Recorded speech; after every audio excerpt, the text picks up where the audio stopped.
Soyez les bienvenus pour cet antépénultième dimanche de l'année liturgique, culte que nous reprenons en format numérique le temps du confinement.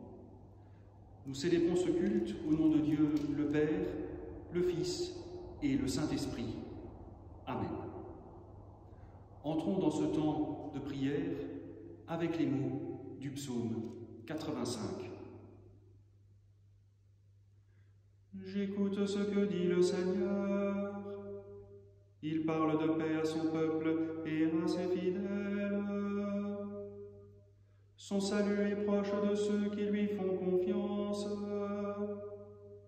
La gloire habitera notre terre. Amour et vérité se rencontrent. Justice et paix s'embrassent. La vérité germera de la terre, du ciel descendra la justice.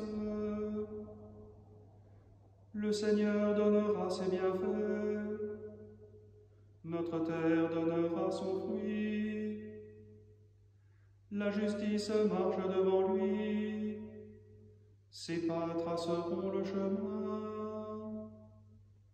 Gloire soit au Père et au Fils et au Saint-Esprit, pour les siècles des siècles. Amen.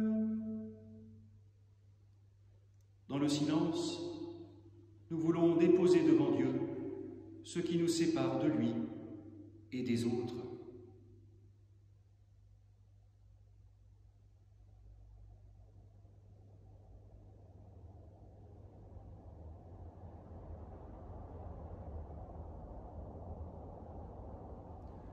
Seigneur, nous déposons devant toi nos inquiétudes, afin que tu les apaises, nos espoirs et nos vœux, afin que ta volonté soit faite.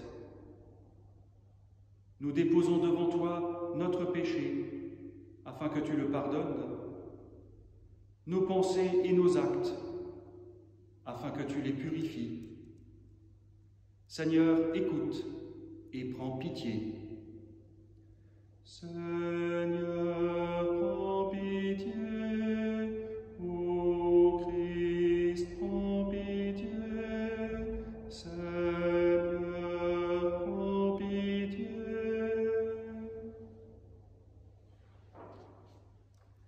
Ainsi parle le Seigneur, votre salut est dans la conversion et le repos, votre force est dans le calme et la confiance.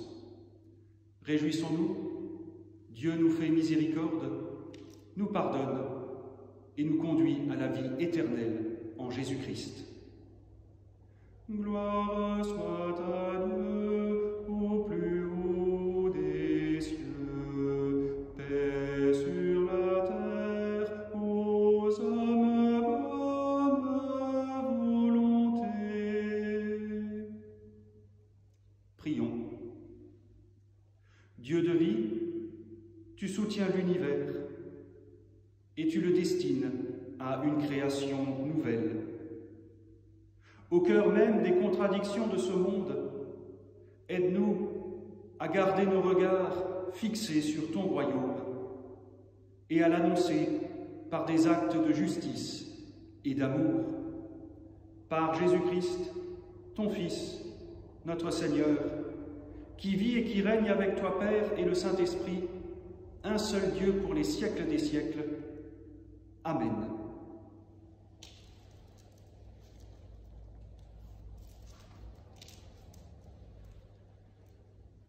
Nous écoutons la parole de Dieu pour ce dimanche dans la première épître aux Thessaloniciens, chapitre 5, les versets 1 à 6. Quant au temps et au moment, vous n'avez pas besoin qu'on vous écrive. Vous-même le savez parfaitement. Le jour du Seigneur vient comme un voleur dans la nuit. Quand les gens diront « quelle paix, quelle sécurité », c'est alors que soudain la ruine fondra sur eux comme les douleurs de la femme enceinte, et ils ne pourront y échapper. Mais vous n'êtes pas dans les ténèbres, pour que ce jour vous surprenne comme un voleur. Tous, en effet, vous êtes enfants de la lumière, enfants du jour. Nous ne sommes ni de la nuit, ni des ténèbres. Donc ne dormons pas comme les autres, mais soyons vigilants et sobres. Et nous voulons acclamer l'Évangile. Alléluia, Alléluia, Alléluia. Évangile de Jésus-Christ, selon saint Luc, au chapitre 17, les versets 20 à 24. Les pharisiens demandèrent à Jésus, « Quand donc vient le règne de Dieu ?» Il leur répondit, « Le règne de Dieu ne vient pas comme un fait observable. On ne dira pas, le voici ou le voilà. En effet, le règne de Dieu est parmi vous. » Alors il dit aux disciples, « Des jours vont venir où vous désirerez voir ne fût-ce qu'un seul des jours du Fils de l'homme, et vous ne le verrez pas.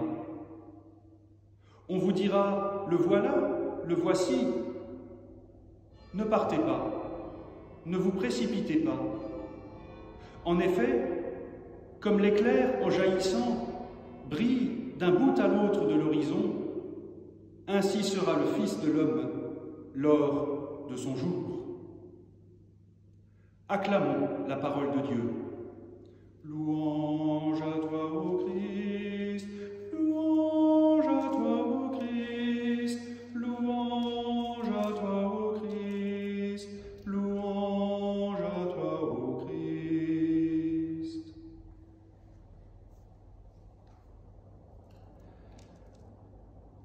Quand les gens diront « quelle paix, quelle sécurité », c'est alors que soudain la ruine fondra sur eux comme les douleurs de la femme enceinte, et ils ne pourront y échapper, écrit l'apôtre Paul à la communauté de Thessalonique. Le moins que l'on puisse dire, c'est qu'on est loin du compte. Cette prédication a été écrite pour des cultes qui ne seront pas célébrés en présence d'une assemblée. La pandémie, le confinement et les tensions internationales du moment nous montrent que nous ne sommes pas en période de paix et de sécurité. De façon un peu cynique, nous pourrions dire que la fin du monde, ce n'est pas pour tout de suite. Il faut dire que nous appréhendons cette fin avec une certaine ambiguïté. Elle fait peur aux uns et elle est attendue par d'autres. Force est de constater que, dans un sens, nous attendons une fin.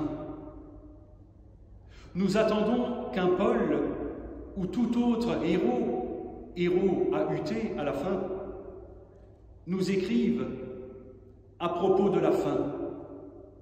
Fin du confinement, fin de la pandémie, autorisation d'ôter le masque, de nous embrasser, de vivre à peu près normalement, savoir si nous allons pouvoir fêter Noël en famille. Oui, nous espérons cette fin. Peut-être espérons-nous aussi la fin d'un monde où la politique générale, la politique de santé, la politique d'éducation et la politique culturelle doivent se mettre au diapason de l'économie. Peut-être espérons-nous un monde où cette économie ne sera plus une fin en soi, mais se mettra au service de l'humanité. On peut toujours rêver, à défaut d'espérer. Dans ce contexte, peut-être pouvons-nous nous poser la question de savoir si le Covid n'est pas ce fameux voleur dont parle l'apôtre Paul. Voleur de l'illusion de la toute-puissance, voleur d'un certain orgueil, voleur de l'ambition de soumettre la nature ou de réduire le monde en esclavage au profit de l'argent, voleur qui nous conduit au jour du Seigneur. L'expression est reprise plusieurs fois dans la Bible et dans les deux testaments. Ce jour du Seigneur est considéré comme le jour de la victoire de Dieu sur les ennemis d'Israël. Les prophètes ont retourné sa signification en lui donnant le sens de la victoire de Dieu sur le péché et la désobéissance de son peuple. Nous vivons une époque de violence et de pandémie. Certains se plaisent à y voir les débuts de la fin, une punition divine, ou de façon plus terre à terre, les débuts d'un choc des civilisations sans fin. Il y a, à vue humaine, peu de perspectives de se réjouir. Pourtant, je ne crois pas que ce virus soit issu de la volonté de Dieu. Cependant, la foi nous oblige à poser un regard responsable sur la situation. Cette fin d'année liturgique nous rappelle que la destruction et la fin font partie de la vie. Constantin Léontiev, un écrivain russe du XIXe siècle, a fait cette remarque: Christ n'a pas prédit l'harmonie universelle, mais la destruction universelle. Le chrétien doit se préparer. La destruction fait partie du programme. Pourtant, c'est l'espérance de Pâques. Cette destruction ne représente pas une fin, au sens chronologique du terme. Ce jour du Seigneur marque le début de quelque chose de nouveau. Nous sommes alors appelés à discerner, malgré tout, le caractère de bonne nouvelle de cette fin et l'espérance permise et promise par Dieu. Le thème de ce dimanche est la paix de Dieu. Au-delà du ton de l'épître, nous sommes invités à comprendre que ce que la Bible appelle la fin n'est pas uniquement une notion chronologique. En grec, Paul utilise deux termes différents: le temps qui passe et le temps où il se passe quelque chose. Cette double compréhension du temps rejoint l'image de la femme qui accouche. Cette image évoque une époque de souffrance, mais qui débouche sur une délivrance et une nouvelle naissance. À ce propos, il est important de rappeler que la fin est liée à l'espérance. Toutefois, cette dernière ne consiste pas à mettre la tête dans le sable en attendant que la pandémie passe ou que les violences cessent en se disant que Dieu se fera le prolongement de notre bras trop court. C'est toute la différence entre espérance et illusion. L'espérance chrétienne n'est pas passive. Elle implique la responsabilité, l'engagement et la relation de confiance à Dieu. En cette fin d'année liturgique, nous sommes invités à réfléchir sur les choses dernières. Un sujet assez miné. D'un côté, il est tabou. De l'autre, il a donné lieu à un certain nombre de clichés et d'images a fortiori assez éloignées du message de Jésus.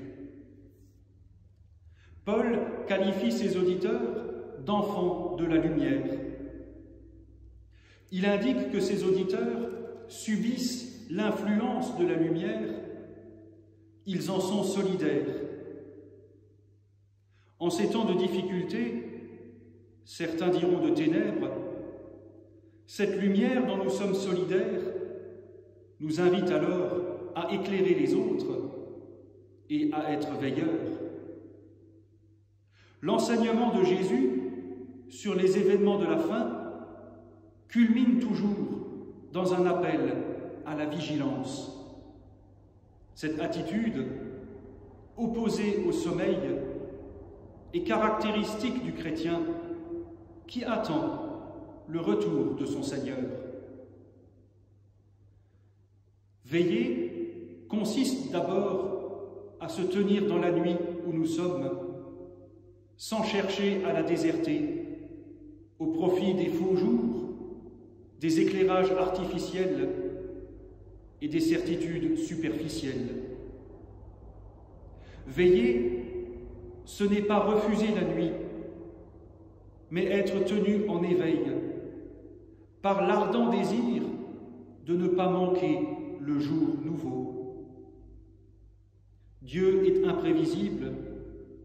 Il entre toujours par effraction dans l'histoire, comme un voleur, à une heure que ne peuvent prévoir ni les états supérieurs de conscience, ni aucune science de l'étrange, encore moins les indices boursiers. Et pour cause, car Dieu est imprévisible au cœur même de la familiarité de la vie. Aussi, en enfants de lumière, nous sommes appelés à veiller, à discerner dans la nuit cette présence de Dieu qui fait se lever le jour nouveau, à être reflet de cette lumière pour que ce jour nouveau ne reste pas un vœu pieux. Amen.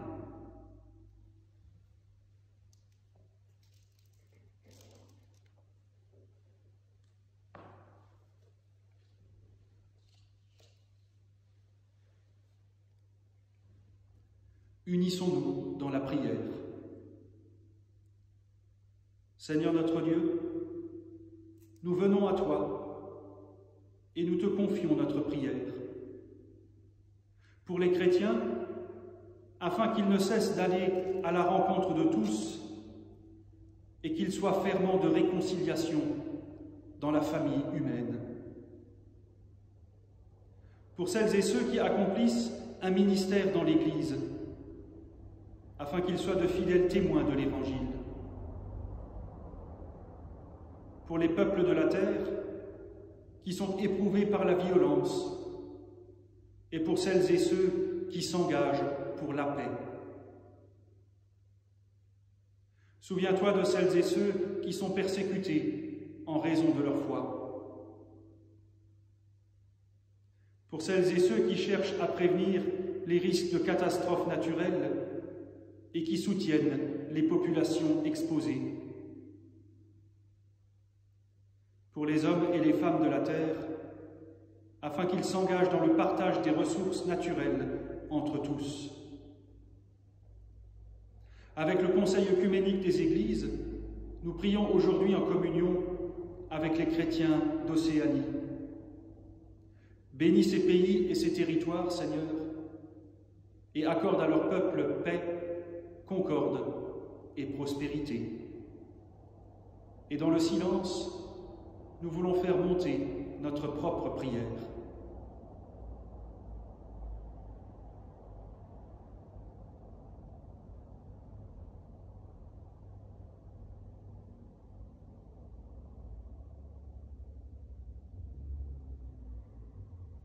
Seigneur notre Dieu, reçois notre prière, toi qui es béni pour les siècles des siècles.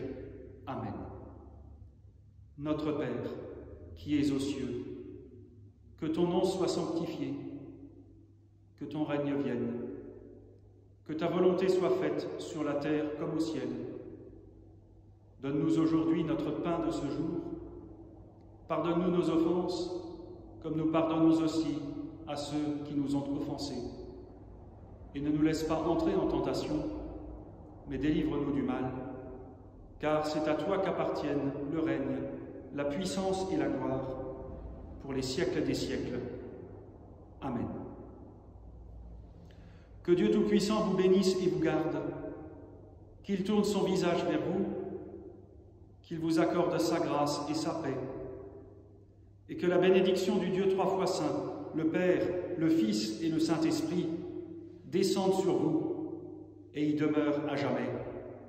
Amen. À toutes et à tous, bon dimanche, bon courage, et je l'espère à demain.